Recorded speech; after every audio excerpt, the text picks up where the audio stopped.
샬롬, 사랑하는 이글스피드 가족 여러분, 10월 29일 금요일입니다. 오늘도 주님의 은총이 함께 하시기를 빕니다. 우리가 이 시간 함께 나눌 말씀은 출애굽기 39장 22절에서 43절까지의 말씀입니다. 제가 말씀을 읽겠습니다.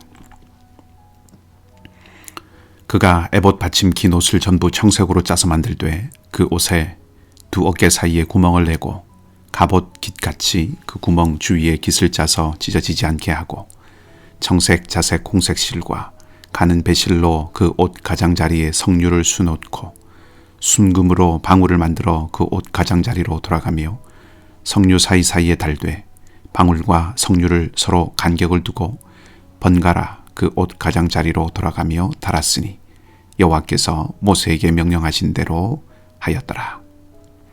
그들이 또 직조한 가는 배로 아론과 그의 아들들을 위하여 속옷을 짓고 세마포로 두건을 짓고 세마포로 빛난 관을 만들고 가는 배실로 짜서 세마포 속바지들을 만들고 가는 배실과 청색, 자색, 홍색 실로 수노와 띠를 만들었으니 여호와께서 모세에게 명령하신 대로 하였더라. 그들이 또 순금으로 거룩한 패를 만들고 도장을 새김같이 그 위에 여호와께 성결이라 새기고 그 패를 청색 끈으로 관 전면에 달았으니 여호와께서 모세에게 명령하신 대로 하였더라. 이스라엘 자손이 이와 같이 성막 곧 회막의 모든 역사를 마치되 여호와께서 모세에게 명령하신 대로 다 행하고 그들이 성막을 모세에게로 가져왔으니 곧 막과 그 모든 기구와 그 갈고리들과 그 널반들과 그 띠들과 그 기둥들과 그 받침들과 붉은 물을 들인 순양의 가죽 덮개와 해달의 가죽 덮개와 가리는 휘장과 증거개와 그 채들과 속죄소와 상과 그 모든 기구와 진설병과 순금 등잔대와 그 잔을 버려놓은 등잔대와 그 모든 기구와 등유와 금제단과 관유와 향기로운 향과 장막 휘장문과 놋제단과 그 놋 그물과 그 채들과 그 모든 기구와 물두멍과 그 받침과 뜰의 포장들과 그 기둥들과 그 받침들과 뜰문의 휘장과 그 줄들과 그 말뚝들과 성막 곧 회막에서 사용할 모든 기구와 성소에서 섬기기 위한 정교한 옷, 제사 직분을 행할 때 입는 제사장 아론의 거룩한 옷과 그의 아들들의 옷이라. 여호와께서 모세에게 명령하신 대로 이스라엘 자손이 모든 역사를 마침에 모세가 그 마친 모든 것을 본즉 여호와께서 명령하신 대로 되었으므로 모세가 그들에게 축복하였더라. 아멘. 어제부터 계속해서 제사장의 옷에 대한 이야기가 이어지고 있습니다. 21절부터 31절까지가 제사장의 복장에 대한 이야기인데 이것을 조금 더 세부적으로 살펴보면 22절에서 26절까지는 에봇을 바치는 겉옷에 대한 것이고 27절에서 29절까지는 아론의 아들들, 즉 일반 제사장의 옷에 대한 것이며 30절과 31절은 관에 달아야 하는 패에 대한 이야기입니다. 에봇을 바쳤던 겉옷은 긴 옷이었습니다. 전체는 청색으로 되어 있습니다. 오늘 본문이 설명하고 있는 것을 기준으로 본다면 머리를 집어넣어서 입어야 하는 단추가 없는 통옷입니다.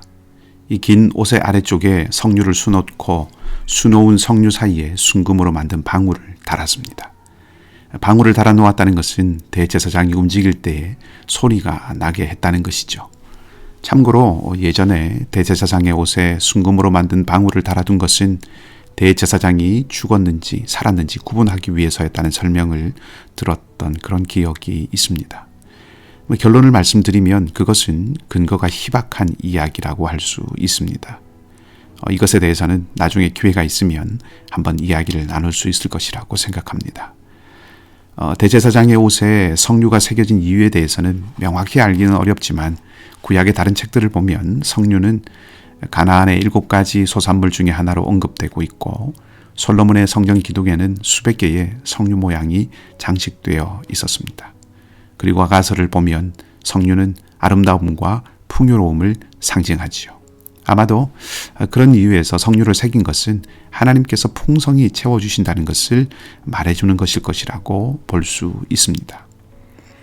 이어서 제사장들의 옷을 짓는 것에 대해서 말하고 있는데, 제사장들은 대제사장이 입은 청색 겉옷은 입지 않고 하얀색 예복만을 걸쳤다는 것을 알 수 있습니다.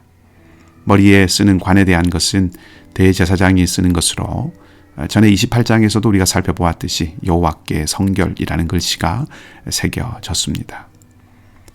여기서 옷의 의미에 대해서 한번 생각해 보고 싶습니다. 제사장의 옷은 거룩한 일을 위한 옷이었습니다. 특히 대제사장의 옷은 더욱 그러했지요. 성경은 곳곳에서 성도들에게 옷을 입으라고 교훈을 합니다. 단적인 예로 바울은 로마서에서 빛의 갑옷을 입으라고 말하고, 또 그리스도로 옷 입으라고도 말합니다. 영적인 싸움을 싸우고 육신의 일을 도모하는 일을 버리라고 권면하는 것이죠. 그것이 성도의 삶이라는 것입니다. 예수 그리스도는 우리의 대제사장이십니다. 우리가 그리스도로 옷 입는다는 것은 우리의 대제사장이신 그리스도의 영광스러운 복장이 우리에게 입혀졌다는 것을 나타내 준다고 할 수 있습니다. 대제사장의 옷은 우리가 살펴보았듯이 정교하고 많은 보석이 치장된 아름다운 옷이었습니다.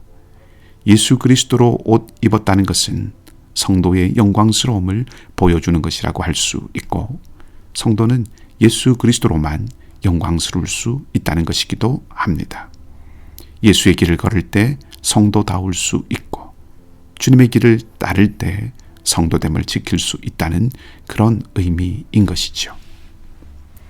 이어서 32절에서 43절까지는 모든 작업들이 다 완료되고 모세가 이 모든 것을 점검하는 그런 모습을 보여주고 있습니다.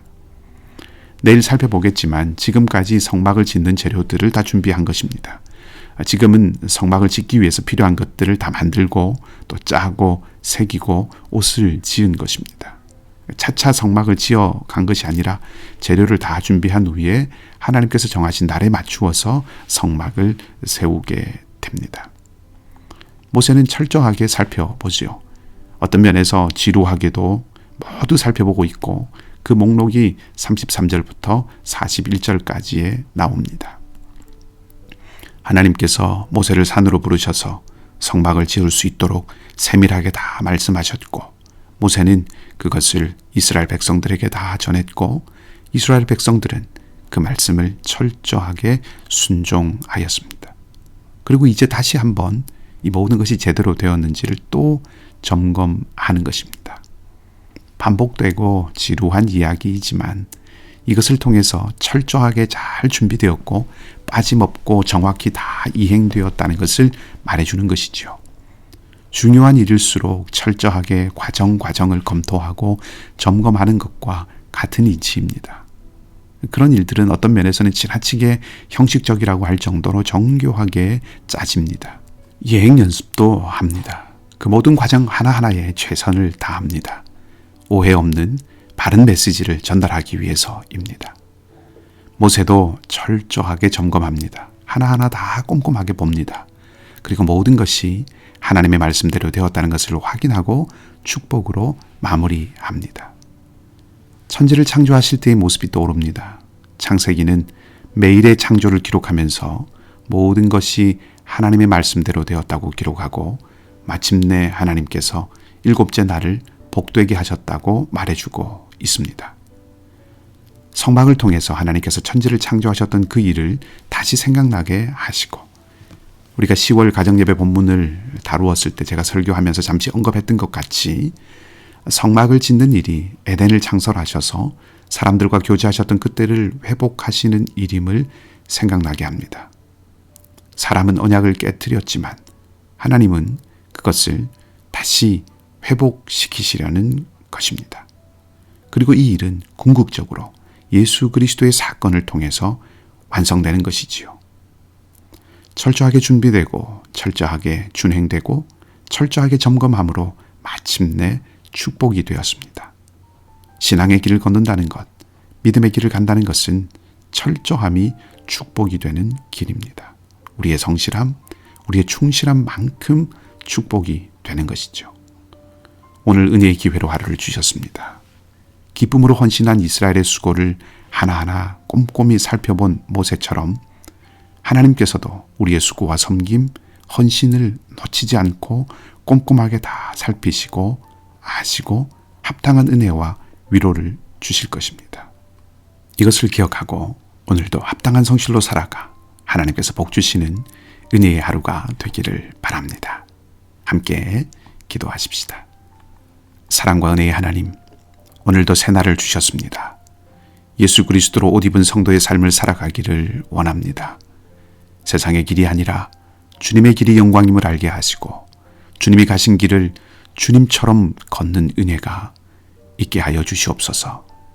마음과 생각을 성령께서 주장하여 주시고 말과 행실이 하나님의 영이 담긴 그것이 되게 하여 주셔서 성막의 재료를 꼼꼼하게 찧었던 이스라엘 백성들처럼 우리의 삶의 성막이 하나님 앞에 꼼꼼하게 찧어져 갈 수 있게 하여 주시옵소서. 모세가 모든 재료들을 철저하게 살폈던 것처럼 하나님도 우리의 삶을 놓치지 않고 보심을 믿습니다. 우리의 약함과 두려움, 고민과 갈등의 자리를 지켜보시며 힘을 더하시고 은총을 베풀어 주시옵소서. 우리의 약함이 하나님의 강함을 누리는 자리가 되게 하시고 우리의 부족함이 하나님의 풍성함을 경험하는 자리가 되게 하여 주시옵소서. 육신의 약함과 삶의 질고를 지고 깊은 한숨을 내쉬는 교우들을 주님께서 잊지 마시고 오늘도 하늘의 생명으로 채워 주시옵소서. 선교사님들과 상록회 어르신들 그리고 우리 모든 교우들의 삶의 자리에 오늘도 함께해 주시기를 간절히 소망하며 우리 주님 예수 그리스도의 이름으로 기도하옵나이다. 아멘. 말씀을 기억하시고 자유롭게 기도하시고요. 오늘도 믿음으로 승리하시는 복된 하루가 되시기 바랍니다.